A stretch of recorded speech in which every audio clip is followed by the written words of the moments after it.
Fala galera, tudo tranquilo? Sejam bem-vindos a mais um episódio de Cartas à Igreja. Tem sido essa série no canal onde nós estamos estudando as epístolas, que foram cartas escritas da parte dos apóstolos para instrução, edificação, exortação da igreja. E nós, como igreja, amamos essas palavras porque elas mostram pra gente onde devemos caminhar.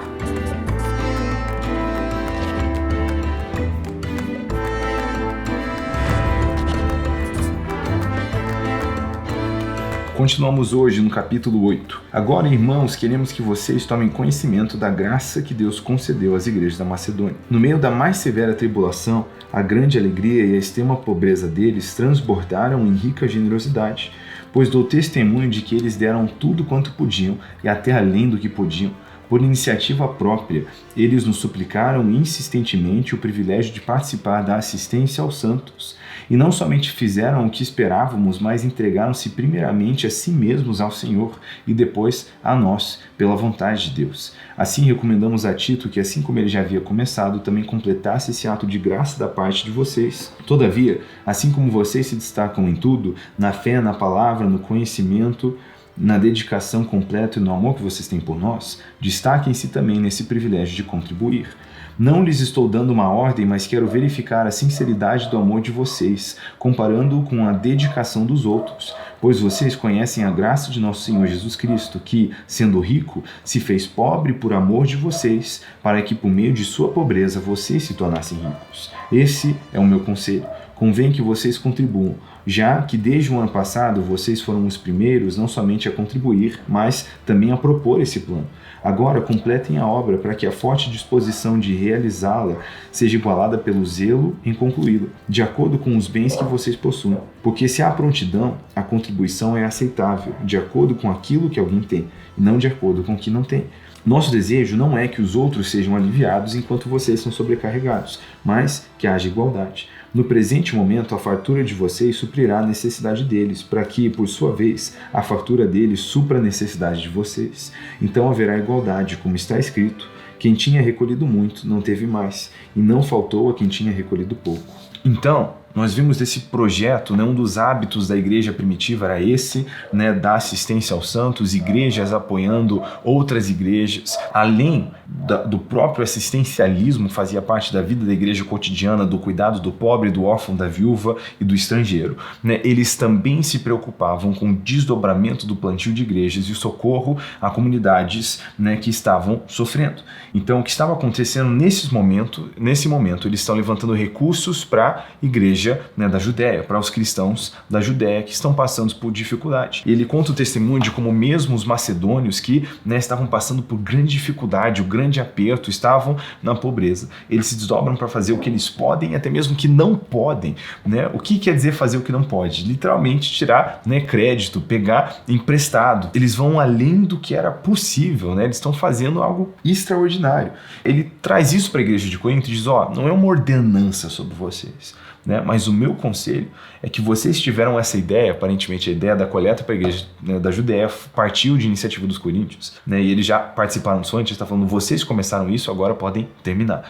E ele conta do que as outras igrejas estão vivendo, e eles estão contando agora, ele está contando agora com a generosidade da igreja de Corinto. Ele continua no versículo 16, agradeço a Deus ter ele posto no coração de Tito o mesmo cuidado que tenho por vocês, pois Tito não apenas aceitou o nosso pedido, mas está indo até vocês com muito entusiasmo e por iniciativa própria. Com ele estamos enviando o irmão, que é recomendado por todas as igrejas por seu serviço no Evangelho. Não só por isso, mas ele também foi escolhido pelas igrejas para nos acompanhar quando fomos ministrar essa doação, o que fazemos para honrar o próprio Senhor e mostrar nossa disposição. Queremos evitar que alguém nos critique quanto ao nosso modo de administrar essa oferta, pois estamos tendo cuidado de fazer o que é correto, não apenas aos olhos do Senhor, mas também aos olhos dos homens. Eles estão tendo aqui um representante, uma transparência com esse dinheiro que é coletado para esse fim, para que todos vejam que de fato ele está indo para o fim no qual ele foi levantado. Tem um ditado em inglês que fala: The naked man cannot be pickpocketed. Tipo assim, O homem nu não pode ser furtado, ele não tem nada, né, a ser furtado. O ponto é, quem faz o que é correto não tem nada a esconder, entendeu? Além disso, estamos enviando com eles o nosso irmão que muitas vezes, de muitas maneiras, já nos provou que é muito dedicado e agora ainda mais por causa da grande confiança que ele tem em vocês. Quanto a Tito, ele é meu companheiro e cooperador entre vocês. Quanto a nossos irmãos, eles são representantes das igrejas e uma honra para Cristo. Portanto, diante das demais igrejas, demonstrem a esses irmãos a prova do amor que vocês têm e a razão do orgulho que temos de vocês. E continuamos no capítulo 9. Não tenho necessidade de escrever-lhes a respeito dessa assistência aos santos. Reconheço sua disposição em ajudar e já mostrei aos macedônios o orgulho que temos de vocês, dizendo-lhes que desde o ano passado vocês da Caia estavam prontos a contribuir e a dedicação de vocês motivou a muitos. Contudo, estão enviando os irmãos para que o orgulho que temos de vocês a esse respeito não seja em vão, mas que vocês estejam preparados, como eu disse que estariam, a fim de que, se alguns macedônios forem comigo e os encontrem despreparados, nós, para não mencionar vocês, não fiquemos envergonhados por tanta confiança que tivemos. Então, a ideia foi deles, eles começam a iniciativa, né? Não sei se eles necessariamente já contribuíram ou são eles que levantaram nessa bola, e essa conversa espalhou. Então, Paulo está dizendo assim, se vocês não vão fazer, é bom avisar, porque, né, o que vocês disseram se espalhou por aí e motivou muita gente. Assim, achei necessário recomendar que os irmãos os visitem antes e concluam os preparativos para a contribuição que vocês prometeram.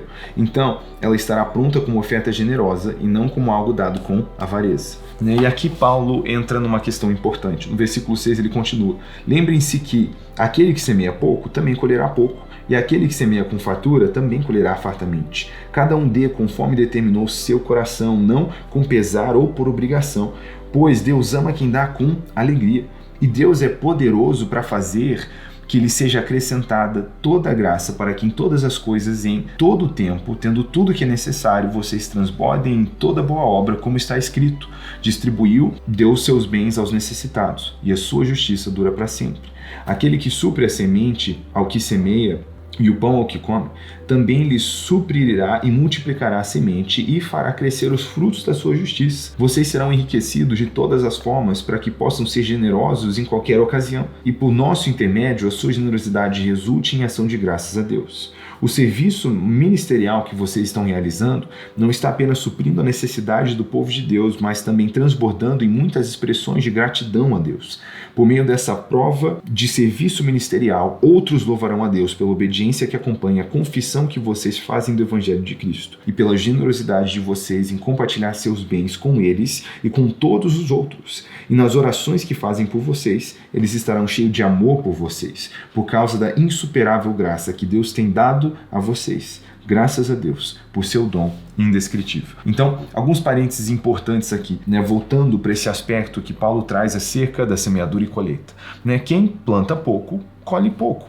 Isso é completamente, né, entendível de uma ótica natural e funciona do mesmo jeito na lógica espiritual. E ele diz algo muito interessante a partir do versículo 7, que cada um deve dar conforme determinou em seu coração, não com pesar ou por obrigação, né? Não por imposição ou obrigação. A palavra obrigação aqui é anak no grego, e ela fala de uma imposição imposta pelas circunstâncias, né? É uma sensação de, porque todo mundo está fazendo, eu vou fazer também, né? Ou pensar, tipo assim, vai ficar feio se não fazer, né? E Paulo está dizendo que, na verdade, Deus ama quando nós damos com alegria, não por imposição, né? Não por uma circunstância imposta na gente, né? Todo mundo está fazendo, fazer também. Se não der, vai ficar feio. Não devem ser essas as preocupações, na verdade, né? O motivo da nossa contribuição tem que ser generosidade, tem que ser fazer isso com alegria. Ele traz essa lógica de que quem, né, é fiel com o que tem vai ser abençoado com mais. E é o que Jesus nos ensina em Lucas 16:10, se eu não me engano. Ele diz que aquele que é fiel sobre o pouco também é fiel sobre o muito, né? Amado, entenda, não tem como ir de pouco para muito sem a fidelidade. Então tem muita gente que diz, não, se eu tivesse mais dinheiro eu ia ser generoso. Mas não seria, porque a verdade é que se você não é generoso com o que você tem, você não vai ser generoso com o que você não tem. Se você não é fiel hoje com as suas finanças para honrar ao Senhor e pensar na na dificuldade dos santos, né, do que dos perrengues que estão passando os missionários, você não vai ser generoso quando você tiver mais. E talvez você nem vai ter mais, porque quando nós nos mostramos que não somos confiáveis com o que temos, por que motivo o Pai Celeste nos abençoaria com mais? Se não, né, isso podia se tornar na nossa própria desgraça. Então precisamos entender que esses propósitos, né, esse propósito e esse princípio da semeadura e colheita fazem parte da vida cristã, e que dar e contribuir é um privilégio. Quando eu e Priscila nos casamos, a gente decidiu,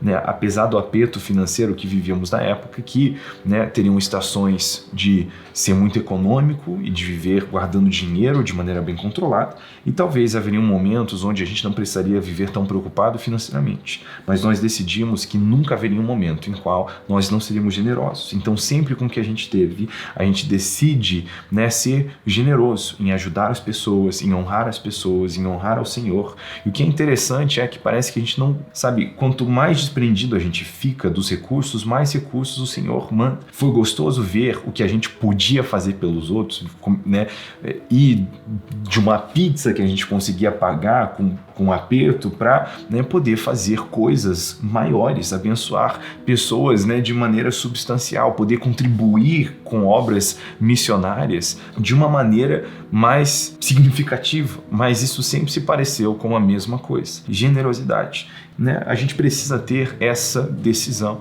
né, de contribuir com a obra do Senhor e de ser fiel com o que a gente tem, entendendo que isso, na verdade, não é uma moeda de troca, né? Porque tem gente, a matemática faz sentido, é abrir mão de um pouquinho de dinheiro para ganhar mais, só que quando o dinheiro virou ponto, né, isso já perdeu o significado, né? A verdade não é essa, a verdade é estar desprendido dessas coisas, né? Como alguém que não serve a dois senhores, mas a um só, estar tão desprendido disso que isso não é nenhuma necessidade. E aí, ironicamente, quando a gente não precisa, a gente se torna apto para lidar com isso. Quando, né, isso não é para nós uma necessidade, nem um desespero, nem um objeto do nosso apego, né, a gente sabe jogar o dinheiro onde ele precisa estar, que é, né, aos nossos pés. Isso aqui é ferramenta, é recurso, é para ser pisado. Precisamos pensar dessa maneira, entendendo que o que o Senhor visa não é a nossa prosperidade para o nosso próprio benefício, mas como toda boa dádiva que vem do Pai das luzes, isso é para ser repartido. Então, né, pense e medite nisso. Né? Continuamos tendo essa prática como igreja, continuamos podendo contribuir com,